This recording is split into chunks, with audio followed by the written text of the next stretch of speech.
நீங்கள் வந்து டெய்லியும் சந்திக்கிற விஷயத்த வார்த்தையால் சொல்லி சொல்லி சொல்லி சொல்லி போனால் அங்கே ஒன்றும் நடக்காது. அது அது இயல்பாக மாறுறதுக்கு என்ன வழியோ அது ப்ராக்டிக்கல்னு ஒன்று இருக்குல்ல. நீங்கள் இப்போ நம்ம என்கிட்ட ஒரே விஷயம் என்னென்னா, அடுத்த கட்டத்துக்கு ப்ராக்டிக்கலுக்கு மட்டும் நான் பார்த்துக்கிறேன்னு தான் நம்ம சொல்ல முடியும். நீங்கள் வந்து கடந்து வந்த இப்போ பாதை இருக்குல்ல, ஒரு ஒரு இறைவனை நான் பார்க்கணும், அவர்கிட்ட போய் நான் ஒரே நாளில் என்னுடைய கடந்து வந்த பாதை எல்லாத்தையும் கதையை சொல்லிட்டேன்னு வச்சுங்களேன், நான் கதையை சொல்கிறத விட்டு அவர் என்ன சொல்கிறாருன்னா, பேசாமல் உட்காந்து வேலையை பாருன்ட்டு போயிடுவார். ஏன் அப்படின்னா, அவருக்கு எல்லாம் தெரியும்.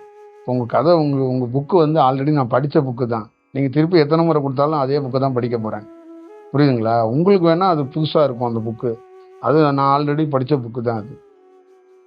உங்களுக்கு வந்து என்ன இப்போ தான் பார்க்குறீங்க புதுசு. நான் ஆல்ரெடி உங்களெல்லாம் புக்கெல்லாம் படித்து இது என்னன்னு எனக்கு தெரியும். அதனால் இது பெருசாக இதை பற்றி நான் ஆராய்ச்சி வந்து என்ன எப்போ அதுக்கான என்ன சூழல் பண்ணணும், அதுதான் அடுத்த கட்டத்துக்கான வேலையாக இருக்கும்.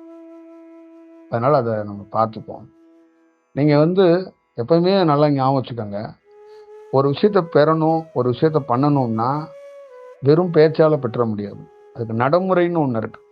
அந்த நடைமுறையில் தான் எதாக இருந்தாலும் நம்ம சாதிக்க முடியும். அப்புறம் ஒரு விஷயத்தை பார்த்து அதை உணர்வுபூர்வமாக அதை உணர்றதுக்கான வாய்ப்புகளை ட்ரை பண்ணணும். அதை உணரும் பட்சத்துலையோ இல்லை அதை உணர முடியலனாலும் உணர்றதுக்கான ஒரு வாய்ப்பை ஒரு 10 நிமிஷமாச்சும் உணர்ந்து அப்படி உட்காந்தோம்னா அதுக்கிட்டேருந்து ஒரு ரிசல்ட் வரும்.